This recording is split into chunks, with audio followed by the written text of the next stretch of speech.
पिछड़ों और पसमानदा को आबादी के हिसाब से मिले राजनीतिक हिस्सेदारी व हक अधिकार, शिक्षा, रोजगार और राजनीतिक हिस्सेदारी नहीं तो वोट नहीं का दिया नारा। 69% अति पिछड़ी जातियों को गोल बंद कर नए राजनीतिक विकल्प की ओर कदम बढ़ाने का आह्वान। आपको बता दें कि सहारनपुर राष्ट्रीय अति पिछड़ा मोर्चा के राष्ट्रीय अध्यक्ष गुलजार सलमानी ने अपने कैंप कार्यालय बेहट रोड रसूलपुर सहारनपुर पर आयोजित एक प्रेस वार्ता का संबोधित करते हुए अति पिछड़ा वर्ग और पसमानदा समाज के हक और अधिकारों की आवाज बुलंद की। प्रेस वार्ता के दौरान गुलजार सलमानी ने स्पष्ट शब्दों में कहा कि आज़ादी के बाद से लेकर अब तक प्रदेश की लगभग 69% अति पिछड़ी और पसमानदा जातियों को महज वोटों के प्रलोभन के लिए इस्तेमाल किया गया है। बसपा, कांग्रेस और भाजपा जैसे दलों ने इन जातियों के वोटों के दम पर सत्ता का सुख तो भोगा है, लेकिन अति पिछड़ों की मूलभूत समस्याएं और स्थिति आज भी जस की तस बनी हुई है। उन्होंने सत्ताधारी भाजपा पर निशाना साधते हुए कहा कि पार्टी सभी को साथ लेने का दावा कर सत्ता में आई, लेकिन लाभ केवल मनोवादी सोच और सीमित वर्ग तक ही सीमित रखा।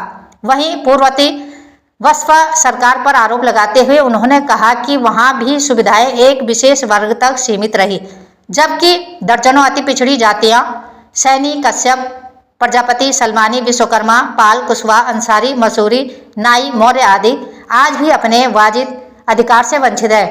गुलजार सलमानी ने जननायक कर्पूरी ठाकुर और एम करुणानिधि के मॉडलों का उदाहरण देते हुए कहा कि बिहार और तमिलनाडु की तर्ज पर उत्तर प्रदेश में भी आबादी के अनुपात में हक और हिस्सेदारी मिलनी चाहिए। उन्होंने सभी अति पिछड़े सामाजिक संगठनों और राजनीतिक दलों से एकजुट होने की अपील की।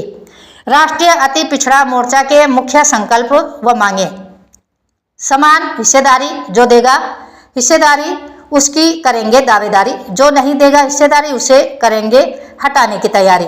स्पष्ट नीति: शिक्षा, रोजगार, राजनीतिक हिस्सेदारी दो, वोट लो। शिक्षा, रोजगार, राजनीतिक हिस्सेदारी नहीं तो वोट नहीं। मुद्दे पर संघर्ष: जातिगत जनगणना, आरक्षण के प्रभावी क्रियान्वयन, अति पिछड़ों व पसमानदा के उत्पीड़न अत्याचार पर रोक, शिक्षा, रोजगार और आबादी के अनुसार विधानसभा व लोकसभा टिकटों में हिस्सेदारी के लिए संयुक्त लड़ाई। सहारनपुर से महेश कुमार की खास रिपोर्ट। खबरों के साथ बने रहने के लिए चैनल को लाइक, शेयर और सब्सक्राइब अवश्य करें। जी, मैं गुलजार सलमानी, राष्ट्रीय अध्यक्ष, राष्ट्रीय अति पिछड़ा मोर्चा एवं प्रदेश सचिव, समाजवादी पार्टी उत्तर प्रदेश। माननीय अध्यक्ष जी, आपका पिछड़ा मोर्चा हिंदुस्तान के कितने प्रदेशों और उत्तर प्रदेश के कितने जनपदों में काम कर रहा है? देखिए, 22 जनपदों में उत्तर प्रदेश में पूरा सक्रिय भूमिका में है और पूरे हिंदुस्तान में हम 6 हिंदी भाषी राज्यों में अपने राष्ट्रीय अति पिछड़ा मोर्चा संगठन को विस्तार दिए हुए हैं। सभी जगह में हमारे प्रदेश अध्यक्ष, प्रदेश कार्यकारिणी काम कर रही है। हमारा मुख्य उद्देश्य है जो पीछे छूट गई जातियाँ हैं, जो अपने हक अधिकार से वंचित जातियाँ हैं, उनको हक हिस्सेदारी, राजनीतिक भागीदारी दिलाने की हम मुहिम चलाए हुए हैं। जितने भी राजनीतिक दल हैं, हम सभी दलों से हमेशा यही डिमांड करते हैं कि हमें राजनीतिक, आर्थिक और शैक्षिक व्यवस्था में जो हम पीछे छूट गए हैं और जो हमारे महापुरुष लोग हैं जिनको वे भूल गए हैं, ताकि उनको सामने लाया जा सके। हाँ, हमारे अब्दुल कय्यूम अंसारी साहब हैं जिन्होंने आज़ादी की जंग लड़ी और उसके बाद पूरे पसमानदा कौम के वो अब्दुल कय्यूम अंसारी साहब बाबा साहब भीमराव अंबेडकर की तरह ही हमारे आइकॉन हैं। हम उनके बताए हुए मिशन को, जो उन्होंने मुहिम चलाई थी, जो इस्लाम और उसमें फैले हुए जातिवाद के खिलाफ जो जंग हमने लड़ी, चूँकि हुजूर सल्लल्लाहु अलैहि वसल्लम ने हमें ये सिखाया है कि गोरे को काले पे, काले को गोरे पे कोई बड़ाई नहीं है। ना कोई खान है, ना कोई पठान है, ना कोई सैयद, ना कोई सैफी, ना अंसारी। फिर ये जाति व्यवस्था मुसलमानों में आई कहाँ से? एक इस पे बहुत बड़ी साजिश हमारे साथ रची गई। कुछ चंद मनुवादी ब्राह्मण मुस्लिम समाज के लोग हमेशा सभी राजनीतिक दलों में अपनी भागीदारी सुनिश्चित किए, लेकिन जैसे भारी संख्या में अंसारी समाज है, आप पूरा पूर्वांचल, गाजीपुर, मऊ और आजमगढ़ और गोरखपुर और संत कबीर नगर देख सकते हैं कि वहाँ पर अंसारी समाज की भागीदारी बहुत बड़ी है, लेकिन राजनीतिक शून्य है। जो लोग अपने आप को अंसारी टाइटल लगाकर राजनीतिक भागीदारी हासिल किए, वो अंसारी नहीं थे, वो बुनकर समाज से नहीं थे। जैसे मुख्तार अंसारी साहब हैं और अफजाल अंसारी साहब, हुए, लेकिन वो अंसारी टाइटल है, लेकिन वो हमेशा ब्राह्मणी सोच के रहे हैं। वो उनको अंसारी समाज से कोई लेने देना नहीं है। लोगों के अंदर ये भ्रम है कि वो अंसारी समाज से, वो अंसारी समाज के नहीं थे, वो अपर कास्ट मुस्लिम समाज के लोग थे और उन्होंने ही हमारी भागीदारी का पतन करने का काम किया।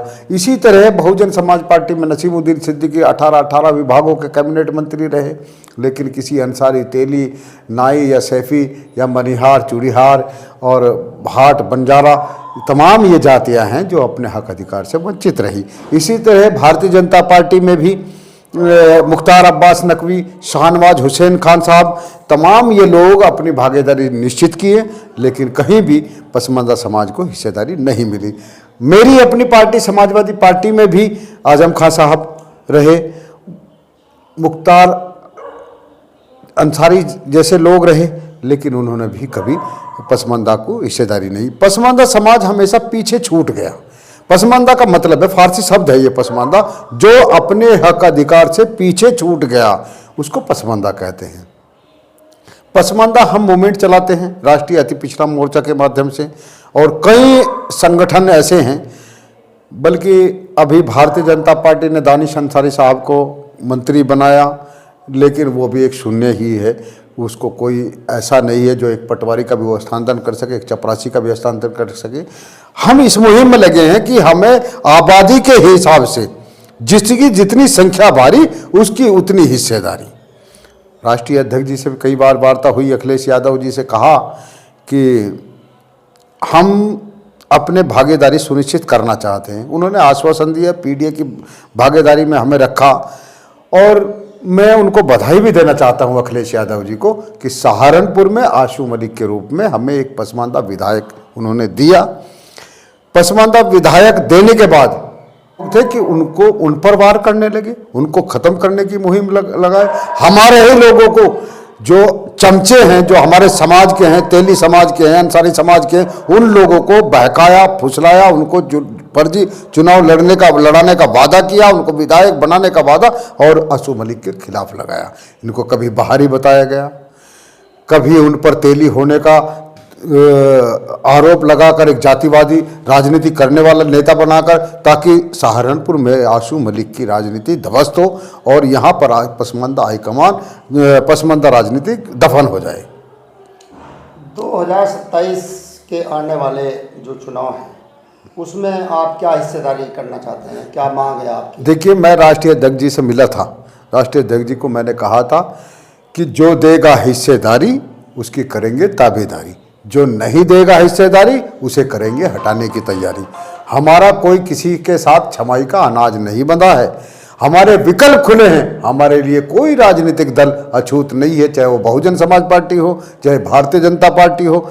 जो हमें हिस्सेदारी देगा उसके साथ हम खड़े होंगे, और ये पूरी मुहिम पूरे उत्तर प्रदेश में चलेगी। और अगर हमें समाजवादी पार्टी पूरी भागीदारी नहीं देगी तो 403 विधानसभा पर हम राष्ट्रीय अति पिछड़ा मोर्चा के बैनर तले कैंडिडेट खड़ा करने का काम करेंगे। हारेंगे नहीं, जीतेंगे नहीं तो हार का भी कारण बनेंगे, उनको उनकी हैसियत बताने का काम करेंगे। इस पर राष्ट्रीय अध्यक्ष जी ने हमें पूर्ण आश्वासन दिया है कि पीडीए के तहत हम पसमानदा समाज को पूरी भागीदारी देंगे। अब आने वाला वक्त हमें बताएगा कि 7 विधानसभा सहारनपुर में है, 7 विधानसभा में से एक आशू मलिक तो हैं और वर्तमान सिटिंग विधायक है। यदि उनके टिकट में छेड़छाड़ की गई तो पसमानदा समाज पूरे उत्तर प्रदेश का एक साथ आशू मलिक जी के साथ खड़ा होगा।